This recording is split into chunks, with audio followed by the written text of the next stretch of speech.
Hello friends, ಇನ್ನೂ ನಮ್ಮ ಚಾನಲ್ನ ಸಬ್ಸ್ಕ್ರೈಬ್ ಮಾಡ್ಕೊಂಡಿಲ್ಲ ಅಂದರೆ ಈ ಕೂಡಲೇ ಹೋಗಿ ಸಬ್ಸ್ಕ್ರೈಬ್ ಮಾಡಿಕೊಂಡು ಪಕ್ಕದಲ್ಲಿರೋ ಬೆಲ್ ಐಕಾನ್ನ ಕ್ಲಿಕ್ ಮಾಡಿ. ಬುಧವಾರದ ಸಂಚಿಕೆ ಏನಾಗುತ್ತೆ ಅಂತ ಬನ್ನಿ ನೋಡೋಣ. ರವಿ ಆಗ್ತಾನೇ ಕೆಲಸ ಮುಗಿಸ್ಕೊಂಡು ಮನೆಗೆ ಬರ್ತಾನೆ. ರಂಗನಾಥ್ ಬಾಗಿಲು ತೆಗೆದು ಏನಪ್ಪ ಇವಾಗ ಕೆಲಸ ಮುಗೀತಾ ಅಂತ ಕೇಳಿದಾಗ ಹೂನಪ್ಪ ಕೆಲಸ ಮುಗಿಸ್ಕೊಂಡು ಬಂದೆ ಅಂತ ಹೇಳ್ತಾನೆ. ಆವಾಗ ರಂಗನಾಥ್ ಸರಿಯಪ್ಪ ಊಟ ಮಾಡಿ ಫ್ರೆಶ್ ಅಪ್ ಆಗೋಕ್ಕೆ ಹೋಗು ಅಂತ ಹೇಳಿದಾಗ ಇಲ್ಲಪ್ಪ ನಂದು ಊಟ ಆಯಿತು, ಫ್ರೆಶ್ ಅಪ್ ಆಗಿ ಮಲ್ಕೊತೀನಿ ಅಂತ ರೂಮ್ಗೆ ಬರ್ತಾನೆ. ಅಲ್ಲಿ ಶ್ರುತಿ ರವಿ ಡ್ರೆಸ್ನ ಹಾಕ್ಕೊಂಡು ಸಾಂಗ್ ಹಾಕಿ ಡ್ಯಾನ್ಸ್ ಮಾಡ್ತಾ ಎಂಜಾಯ್ ಮಾಡ್ತಾ ಇರ್ತಾಳೆ. ಅದನ್ನು ನೋಡಿ ರವಿ ಶಾಕ್ ಆಗ್ತಾನೆ. ಶ್ರುತಿ ಏನಿದು ಅಂತ ಕೇಳಿದಾಗ ಶ್ರುತಿ ಏನಿದು ನಿನ್ನ ಡ್ರೆಸ್ ಹಾಕ್ಕೊಂಡಿದ್ದೀನಿ ಅಷ್ಟೇ ಅಂತ ಹೇಳಿದಾಗ ರವಿ ಅದೇ ಯಾಕೆ ನನ್ನ ಡ್ರೆಸ್ ಹಾಕ್ಕೊಂಡಿದೀಯಾ, ನಿಂದಿತ್ತಲ್ವಾ ಅಂತ ಹೇಳಿದಾಗ ಅಯ್ಯೋ ನಾನು ಫ್ರೆಶ್ ಅಪ್ ಆಗೋಕ್ಕೆ ಅಂತ ಬಂದೆ, ಆವಾಗ ನಿನ್ನ ಡ್ರೆಸ್ ಸಿಕ್ತು ಅದನ್ನೇ ಹಾಕ್ಕೊಂಡೆ, ಏನಾಯ್ತು ಇವಾಗ ಅಂತ ಕೇಳ್ತಾಳೆ. ಏನೂ ಆಗಿಲ್ಲಮ್ಮ, ಇದರಲ್ಲಿ ನೀನು ತುಂಬಾ ಚೆನ್ನಾಗೇ ಕಾಣ್ತಿದೀಯಾ ಅಂತ ರವಿ ಹೇಳ್ತಾನೆ. ಆಗ ಶ್ರುತಿ ಸರಿ ಹಾಗಾದರೆ ನೀನು ನನ್ನ ಡ್ರೆಸ್ ಹಾಕೋ ಅಂತ ರವಿಗೆ ಹೇಳ್ತಾನೆ. ಏನು ನಾನು ನಿನ್ನ ಡ್ರೆಸ್ ಹಾಕೋಬೇಕಾ ಅಂತ ಹೇಳಿದಾಗ ಹೌದು ನಾವು ನಿನ್ನ ಡ್ರೆಸ್ ಹಾಕೊಂಡಿಲ್ವಾ, ಹಾಗೆ ನೀನು ನನ್ನ ಡ್ರೆಸ್ ಹಾಕೋ ಅಂತ ಶ್ರುತಿ ಹೇಳಿದಾಗ ಇಲ್ಲಪ್ಪ ಇದು ಗಂಡು ಮಕ್ಳು ಡ್ರೆಸ್ಸು ಹೆಣ್ಮಕ್ಳು ಹಾಕ್ಕೊಂಡಾಗ ಏನಕ್ಕೆ ಆಗಲ್ಲ, ಆದರೆ ಹೆಣ್ಮಕ್ಳು ಡ್ರೆಸ್ನ ಗಂಡು ಮಕ್ಕಳು ಹಾಕ್ಕೊಂಡ್ರೆ ಚೆನ್ನಾಗಿರಲ್ಲ ಅಂತ ಹೇಳ್ತಾನೆ ರವಿ. ನನಗೆ ಅದೆಲ್ಲ ಹೇಳ್ಬೇಡ, ನಿನಗೆ ನನ್ನ ಮೇಲೆ ಪ್ರೀತಿ ಇದ್ದರೆ ನಾನು ಕೊಟ್ಟಿದ್ದ ಡ್ರೆಸ್ನ ನೀನು ಹಾಕೋ ಅಂತ ಶ್ರುತಿ ಹೇಳ್ತಾಳೆ. ಆಗ ಶ್ರುತಿ ಕಬೋರ್ಡ್ ಓಪನ್ ಮಾಡಿ ಒಂದು ನೈಟಿ ತಗೋ ರವಿ ನೀನು ಈ ಡ್ರೆಸ್ಸೇ ಹಾಕ್ಕೋಬೇಕು ಅಂತ ಕೊಡ್ತಾಳೆ. ಅವಾಗ ಏನು ನಾನು ಈ ಡ್ರೆಸ್ ಹಾಕ್ಕೋಬೇಕಾ, ನಾನು ಹಾಕ್ಕೊಳ್ಳಲ್ಲ ಅಂತ ರವಿ ಹೇಳ್ತಾನೆ. ಸರಿ ಬಿಡಿ, ಹಾಗಾದರೆ ನಿಮಗೆ ನನ್ನ ಮೇಲೆ ಪ್ರೀತಿ ಇಲ್ಲ ಅದಕ್ಕೆ ನೀವು ಹಾಕ್ಕೊಳ್ಳಲ್ಲ ಅಂತ ಹೇಳ್ತಿದ್ದೀರಾ, ನನ್ನ ಮೇಲೆ ನಿಮಗೆ ಪ್ರೀತಿ ಇದ್ದರೆ ಈ ಡ್ರೆಸ್ ಹಾಕ್ಕೊಂಡು ನನಗೆ ಒಂದು ಕಪ್ ಟೀ ಮಾಡ್ಕೊಂಬನ್ರಿ ಅಂತ ಹೇಳ್ತಾಳೆ. ಆಗ ರವಿ ಈ ಡ್ರೆಸ್ ಹಾಕ್ಕೊಳ್ದಲ್ದೆ ಒಂದು ಟೀ ಬೇರೆ ಮಾಡ್ಕೊಂಬರ್ಬೇಕಾ ನಿನಗೆ ಅಂತ ಕೇಳಿದಾಗ ಹೌದು ಟೀ ಮಾಡ್ಕೊಂಬನ್ನಿ, ನನ್ನ ಮೇಲೆ ಪ್ರೀತಿ ಇದೆ ತಾನೇ ಅಂತ ಅಂತಾಳೆ. ಆಗ ರವಿ ಸರಿ ಆಯಿತು ಇನ್ನೇನು ಮಾಡೋದು ಅಂತ ಡ್ರೆಸ್ನ ಹಾಕ್ಕೊಂಡು ಟೀ ಮಾಡಬೇಕು ಅಂತ ಅಡುಗೆ ಮನೆಗೆ ಆ ಕಡೆ ಈ ಕಡೆ ನೋಡ್ತಾ ಯಾರು ನೋಡ್ತಾ ಇಲ್ಲ ಅಂತ ನೋಡ್ಕೊತ ಅಡುಗೆ ಮನೆಗೆ ಹೋಗ್ತಾನೆ. ಟೀ ಮಾಡೋಕ್ಕೆ ಎಲ್ಲ ಥರ ತಯಾರಿ ಮಾಡ್ಕೊತಾ ಇರ್ತಾನೆ. ಈ ಕಡೆ ರೋಹಿಣಿ ಬಾಟಲ್ಗೆ ನೀರು ತುಂಬಿಸ್ಕೊಳ್ಳೋಕ್ಕೆ ಅಂತ ಅಡುಗೆ ಮನೆಗೆ ಬರುವಾಗ ಅಲ್ಲಿದ್ದ ರವಿ ಯಾರೋ ಈ ಕಡೆನೇ ಬರ್ತಿದ್ದಾರಲ್ಲ ಅಂತ ಸದ್ದಾಗಿ ಅವನು ಬಚ್ಚಿಕೊಳ್ಳೋಕ್ಕೆ ಅಂತ ಹೋಗ್ತಾನೆ. ಅಲ್ಲಿಗೆ ಬಂದ ರೋಹಿಣಿ ನೀರು ತುಂಬಿಸ್ಕೊಂಡು ಅಲ್ಲಿ ಏನು ಗಮನಿಸದೆ ಹೋಗ್ತಾಳೆ ರೂಮ್ಗೆ. ಆಗ ರವಿ ಸದ್ಯ ನೋಡಲಿಲ್ವಲ್ಲ ಅಂತ ಟೀ ಮಾಡೋಕ್ಕೆ ತಯಾರಿ ಮಾಡ್ತಾ ಇರ್ತಾನೆ.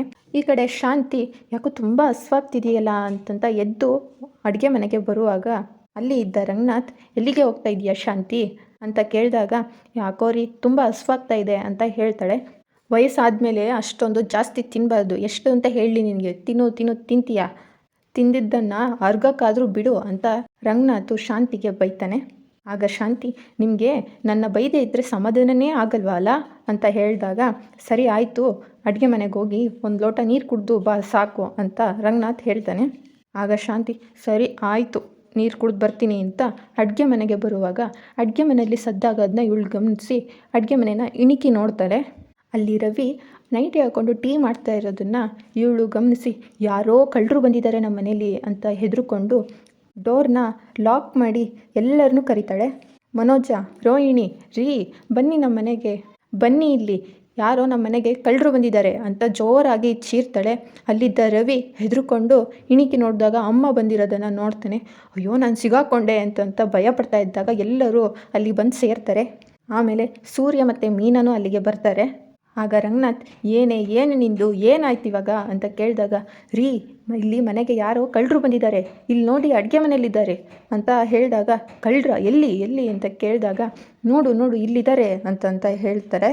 ಅಲ್ಲಿಗೆ ಬಂದ ಸೂರ್ಯ ಕಳ್ಳಿನ ಎಲ್ಲಿದ್ದಾಳೆ, ಇಲ್ಲಿ ನಾನು ಹೋಗ್ತೀನಿ ಅಂತ ಹೋಗುವಾಗ ರವಿ ಲೈಟ್ ಆಫ್ ಮಾಡ್ತಾನೆ. ಆಗ ಮೀನಾ ರೀ ಲೈಟ್ ಆಫ್ ಮಾಡಿದ್ರು, ಕತ್ತಿ ಏನಾದರೂ ಇಟ್ಕೊಂಡಿದ್ರೆ ಚುಚ್ಚಿಬಿಟ್ರೆ ಬೇಡ ರೀ ನೀವು ಹೋಗೋದು ಅಂತ ತಡಿತಾಳೆ. ಆವಾಗ ಮನೋಜು ರೋಹಿಣಿ ಶಾಕ್ ಆಗ್ತಾರೆ. ಆಗ ಸೂರ್ಯ ಏನೂ ಆಗಲ್ಲ ಇರಮ್ಮ ನೋಡ್ತೀನಿ ಯಾರದು ಅಂತ ಅಂದಾಗ ಮೀನಾ ಸರಿ ರೀ ಹೋಗೋದಾದರೆ ಈ ಕೋಲ್ ತಗೊಂಡೋಗಿ ಅಂತ ಹೋಗ್ತಾನೆ. ಅಲ್ಲಿ ಇದ್ದ ರವಿ ಒಂದು ಮೂಲೆಯಲ್ಲಿ ನಿಂತ್ಕೊಂಡಿರ್ತಾನೆ. ಯಾರದು, ಯಾರು ನೀನು, ಇಲ್ಲಿ ಯಾಕೆ ಬಂದಿದೀಯಾ, ತಿರುಗು ಇಲ್ಲಿ ಅಂತ ತಿವಿತಾನೆ. ಇವನು ತಿರ್ಗೋದೇ ಇಲ್ಲ. ಆಮೇಲೆ ಸೂರ್ಯ ಅಲ್ಲಿದ್ದ ರವಿನ ಎತ್ಕೊಂಡು ಹಾಲ್ಗೆ ಬರ್ತಾನೆ. ಮನೋಜ್ ಆಗ ಅವನ ಮೇಲೆ ಹೊತ್ಕೊಂಡಿದ್ದ ಬಟ್ಟೆನ ತೆಗೆದು ಎಲ್ಲರೂ ನೋಡಿದಾಗ ಅದು ರವಿ ಆಗಿರ್ತಾನೆ. ಎಲ್ಲರೂ ಶಾಕ್ ಬಿಟ್ಟು ಏನೋ ನಿನ್ನ ಅವಸ್ಥೆ ಇದು ಅಂತ ಬೈತಾ ಇರುವಾಗ ಆ ಕಡೆ ರೂಮಲ್ಲಿ ಶ್ರುತಿ ಸಾಂಗ್ ಹಾಕ್ಕೊಂಡು ಎಂಜಾಯ್ ಏನೋ ಗಲಾಟೆ ಆಗ್ತಾ ಇದೆಯಲ್ಲ ಅಂತ ಬಂದು ನೋಡಿದಾಗ ಇವರೆಲ್ಲ ಮಾತಾಡ್ತಾ ಇರೋದನ್ನು ಕೇಳಿಸ್ಕೊಂಡು ಬರ್ತಾಳೆ. ಅಲ್ಲಿ ಶಾಂತಿ ರವಿಗೆ ಬೈತಾ ಇರ್ತಾನೆ, ಏನೋ ಇದು ನೀನು ಹೆಣ್ಮಕ್ಳು ಡ್ರೆಸ್ ಹಾಕ್ಕೊಂಡಿದ್ದೀಯಾ, ನೀ ಹೆಣ್ಮಕ್ಳು ಡ್ರೆಸ್ ಹಾಕೊಳ್ಳೋಕ್ಕ ನೀನು ಗಂಡ ಹುಟ್ಟಿರೋದು ಅಂತ ಬೈತಾ ಇರ್ತಾಳೆ. ಅಲ್ಲಿಗೆ ಬಂದ ಶ್ರುತಿ, ಅತ್ತೆ ಏನಾಯಿತು, ರವಿಗೆ ಯಾಕೆ ಬೈತಾ ಇದ್ದೀರಾ, ನಾನು ಗಂಡ್ಮಕ್ಳು ಡ್ರೆಸ್ ಹಾಕ್ಕೊಂಡಿಲ್ವಾ, ಏನಾಗುತ್ತೆ ಅಂತ ಹೇಳಿದಾಗ ಎಲ್ಲರೂ ಶ್ರುತಿ ಅವಸ್ಥೆನ ನೋಡಿ ಅವರು ಶಾಕ್ ಆಗ್ತಾರೆ. ಆಗ ಶ್ರುತಿ, ನಾನೇ ಹೇಳಿದ್ದು ಅವರಿಗೆ ನೈಟಿ ಹಾಕೊಳ್ಳಿ ಅಂತ, ಏನಾಯಿತು ಇವಾಗ, ಡ್ರೆಸ್ ಹಾಕ್ಕೊಂಡ್ರೆ ಏನಾಗ್ಬಿಡುತ್ತೆ ಅಂತ ಕೇಳ್ತಾ ಇರ್ತಾರೆ. ಆಗ ಶಾಂತಿ, ಇನ್ಮೇಲೆ ಈ ಥರ ತಮಾಷೆ ಎಲ್ಲ ಮಾಡಬೇಡ, ಈ ಥರನೂ ಅವನಿಗೆ ಹಾಕೋ ಅಂತಲೂ ಹೇಳ್ಬೇಡ, ಈ ಥರ ಹಾಕೋದೆಲ್ಲ ನನಗೆ ಇಷ್ಟ ಆಗಲ್ಲ ಅಂತ ಬೈದು ಕೋಪದಲ್ಲಿ ಅಲ್ಲಿಂದ ಹೋಗ್ತಾಳೆ. ಆಗ ಶ್ರುತಿ ಮಾವನಿಗೆ ಹೇಳ್ತಾಳೆ, ಏನು ಮಾವ ಇದು, ನಾವು ಫನ್ಗೆ ಅಂತ ಹಾಕ್ಕೊಂಡಿರೋದು, ಅತ್ತೆ ನೋಡಿದರೆ ಹೀಗೆ ಹೇಳ್ತಾ ಇದ್ದಾರೆ ಅಂತ ಹೇಳಿ ಕೇಳ್ತಾಳೆ. ಅವಳಿಗೆ ಈ ಥರ ಡ್ರೆಸ್ಸು ಹಾಕೋದು ಇಷ್ಟ ಇಲ್ಲ ಕಣಮ್ಮ, ಅದಕ್ಕೆ ಕೋಪ ಮಾಡ್ಕೊಂಡು ಹೋದ್ಲು ಅಂತ ಹೇಳಿ ರಂಗನಾಥ್ ಅಲ್ಲಿಂದ ಹೋಗ್ತಾನೆ. ಅಲ್ಲಿದ್ದ ಸೂರ್ಯ ಮತ್ತು ಮನೋಜು ರವಿನ ಕಾಲು ಎಳ್ಕೊಂಡು ರೇಗಿಸ್ತಾ ಇರ್ತಾರೆ. ಅದನ್ನು ನೋಡಿ ಮೀನಾ, ರೋಹಿಣಿ, ಶ್ರುತಿ ನಗ್ತಾ ಇರ್ತಾರೆ. ಅವ್ರವ್ರ ರೂಮ್ಗೆ ಹೋಗ್ತಾರೆ. ಬೆಳಗಾದ್ಮೇಲೆ ಮೀನಾ ಟೀ ಮಾಡ್ತಾ ಇರ್ತಾಳೆ. ಆಗ ಸೂರ್ಯ ಬಂದು, ಯಾಕಮ್ಮ ನೀನು ಒಬ್ಬಳೇ ಕೆಲಸ ಮಾಡ್ತಾ ಇರ್ತೀಯ, ಇಬ್ಬರು ಇದ್ದಾರಲ್ಲ ಅವ್ರನ್ನೂ ಕರ್ಕೋ, ಒಬ್ಬಳೇ ಎಷ್ಟು ಅಂತ ಮಾಡ್ತೀಯ, ನಿಂದು ಒಂದು ಬಿಸ್ನೆಸ್ ಇದೆ ತಾನೇ, ಹೂ ಕಟ್ಟೋದು, ಹೂ ಕಟ್ಟಬೇಕು, ಮಾರಬೇಕು, ನಿಂದು ತುಂಬ ಕೆಲಸ ಇದೆ, ಅವ್ರನ್ನ ಕರೆದು ಹೆಲ್ಪ್ ಮಾಡ್ಕೋಬಾರ್ದಾ ಅಂತ ಹೇಳಿದಾಗ ಅಲ್ಲಿಗೆ ಶಾಂತಿ ಬಂದು, ಟೀ ರೆಡಿ ಆಯ್ತೇನೆ ಅಂತ ಕೇಳ್ತಾ ಇರ್ತಾಳೆ. ಸೂರ್ಯ ಮಾತಾಡಿದ್ದನ್ನೆಲ್ಲ ಶಾಂತಿ ಕೇಳಿಸ್ಕೊಂಡು ಅವಳು ಫಸ್ಟು ಮನೆ ಕೆಲಸ ಮಾಡಲಿ, ಆಮೇಲೆ ಅವಳದ್ದೇನು ಕೆಲಸ ಇದೋ ಅವಳು ಮಾಡ್ಕೊಳ್ಳಿ ಅಂತ ಹೇಳ್ತಾಳೆ. ಆಗ ಸೂರ್ಯ ಬಂದು, ಏಕೆ ಇವಳೊಬ್ಬಳೇ ಎಲ್ಲ ಕೆಲಸ ಮಾಡಬೇಕಾ, ಇದ್ದಾರಲ್ಲ ನಿಮ್ಮಿಬ್ಬರು ಸೊಸೆಯರು, ಯಾಕೆ ಅವ್ರು ಮಾಡಬಾರ್ದಾ ಅಂತ ಕೇಳ್ತಾಳೆ. ಯಾಕೆ ಅಂದರೆ ಅವರಿಬ್ಬರು ಕೆಲಸಕ್ಕೆ ಹೋಗ್ತಾರೆ, ಅವರಿಗೆ ಟೈಮ್ ಇರಲ್ಲ, ಇವಳೇನು ಮಹಾ ಕೆಲಸ ಮಾಡೋದು, ಮನೆ ಕೆಲಸ ಮಾಡ್ಕೊಂಡು ಆಮೇಲೆ ಮಾಡ್ಕೊಳ್ಳಿ. ಮನೋಜು, ರೋಹಿಣಿ ಇವಾಗ ತಾನೇ ಹೊಸ ಬಿಸ್ನೆಸ್ ಶುರು ಮಾಡಬೇಕು ಅಂತ ಇದ್ದಾರೆ, ಅವರಿಗೆ ತಿಂಡಿ ತಿನ್ನೋಕ್ಕೂ ಸಹ ಟೈಮ್ ಇರಲ್ಲ, ಅಂಥದ್ರಲ್ಲಿ ಮನೆ ಕೆಲಸ ಮಾಡೋಕ್ಕೆ ಟೈಮ್ ಇರುತ್ತಾ ಅಂತ ಸೂರ್ಯಂಗೆ ಹೇಳ್ತಾಳೆ. ಆಗ ಅಲ್ಲಿಗೆ ಮನೋಜು, ರೋಹಿಣಿ ಬರ್ತಾರೆ. ಮನೋಜ್ ಆಗ, ಹೌದು ಹೌದು ಕಣಮ್ಮ ಅಂತ ಹೇಳಿದಾಗ, ಹೌದು ಇವನು ತುಂಬ ದೊಡ್ಡ ಕೆಲಸ ಮಾಡ್ತಾನೆ, ಇವನಿಗೆ ಭಿಕ್ಷೆ ಬೇಡದೆ ಒಂದು ದೊಡ್ಡ ಕೆಲಸ, ಹೋಗಿ ದೇವಸ್ಥಾನ ಮುಂದೆ ಹೋಗಿ ಭಿಕ್ಷೆ ಬೇಡು ಅಂತ ಸೂರ್ಯ ಹೇಳ್ತಾನೆ. ಆಗ ರೋಹಿಣಿ, ನೋಡಿ ಅತ್ತೆ ನನ್ನ ಗಂಡನಿಗೆ ಎಷ್ಟು ಹೀಯಾಳಿಸ್ತಾರೆ ಇವರು ಅಂತ ಶಾಂತಿಗೆ ಹೇಳ್ತಾಳೆ. ಅಯ್ಯೋ ಬಿಡಮ್ಮ, ಅವನಿಗೆ ನೀವು ಹೊಸದಾಗಿ ಬಿಸ್ನೆಸ್ ಶುರು ಮಾಡ್ತಾ ಇದ್ದೀರಲ್ಲ, ಅವನಿಗೆ ತಡ್ಕೊಳಕ್ಕಾಗ್ತಾಯಿಲ್ಲ, ಹೊಟ್ಟೆ ಉರಿ ಅಂತ ಶಾಂತಿ ಹೇಳ್ತಾಳೆ. ಆಗ್ತಾನೆ ರಂಗನಾಥ್ ವಾಕ್ ಮುಗಿಸ್ಕೊಂಡು ಬಂದ, ಏನದು ಚರ್ಚೆ ಬೆಳಗ್ಗೆನೆ ಅಂತ ಬಂದು ಕೇಳ್ತಾನೆ. ಆಗ ಶಾಂತಿ, ಇವತ್ತು ರೋಹಿಣಿಗೆ ಏನು ಇಷ್ಟನೋ ತಿಂಡಿ ಅದನ್ನೇ ಮಾಡಬೇಕು ಅಂತ ರೋಹಿಣಿನ ಯಾವ ತಿಂಡಿ ಮಾಡೋಣಮ್ಮ ಅಂತ ಕೇಳ್ತಾಳೆ. ಆಗ ರೋಹಿಣಿ ಮೀನನ ಮುಖ ನೋಡಿಕೊಂಡು ವೆಜಿಟೇಬಲ್ ಬಿರಿಯಾನಿ ಮಾಡಬೇಕು ಅಂತ ಹೇಳ್ತಾಳೆ. ಆಗ ಶಾಂತಿ, ಕೇಳಿಸ್ಕೊಂಡ್ಯಾ, ಅದನ್ನೇ ಮಾಡು ಅಂತ ಮೀನಾಗೆ ಹೇಳ್ತಾಳೆ. ಆಗ ಮೀನಾ, ವೆಜಿಟೇಬಲ್ ಬಿರಿಯಾನಿ ಮಾಡೋಕ್ಕೆ ತರಕಾರಿ ಇಲ್ಲ, ತರಕಾರಿ ತರಬೇಕು ಅಂತ ಹೇಳಿದಾಗ ಶಾಂತಿ, ಅದಕ್ಕೇನೋ ಹೋಗಿ ತರಕಾರಿ ತಂದು ಮಾಡು ಅಂತ ಹೇಳ್ತಾಳೆ. ಆಗ ಸೂರ್ಯ, ಯಾಕಪ್ಪ ಇವಳೇ ಹೋಗಬೇಕು, ವೆಜಿಟೇಬಲ್ ಬಿರಿಯಾನಿ ಕೇಳಿದ್ದು ಅವಳ ಹೆಂಡತಿಗೆ ಅವನೇ ಹೋಗಿ ತರಕಾರಿ ತರ ಕೇಳಿ ಅಂತ ಸೂರ್ಯ ಹೇಳ್ತಾನೆ. ಆಗ ಮನೋಜ್, ನಾನು ತರಬೇಕಾ ಅಂತ ಹೇಳ್ತಾನೆ. ಆಗ ರಂಗನಾಥ್, ಹೌದು ಇನ್ಯಾರು ತರಬೇಕು ಅಂತ ಹೇಳ್ತಾನೆ.